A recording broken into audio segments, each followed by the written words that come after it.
How to order on DoorDash. For this, you can go ahead and install a DoorDash application. If not, just go ahead and open a browser and search for www.doordash.com.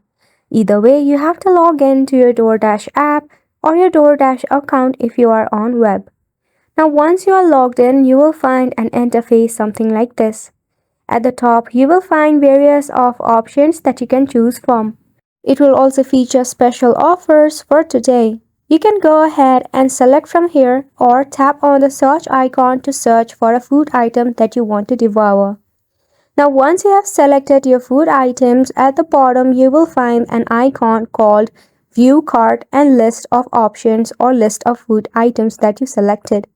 Once you are done selecting, just go ahead and tap on this View Cart option to check out from your DoorDash app.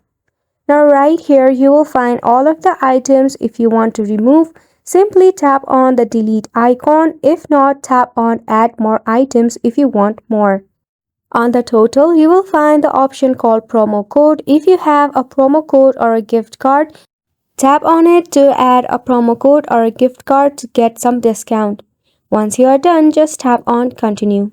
You will also be able to track your order something like this, and it will also notify you once your food item is delivered. So go ahead and give this a try, and thank you so much for tuning in.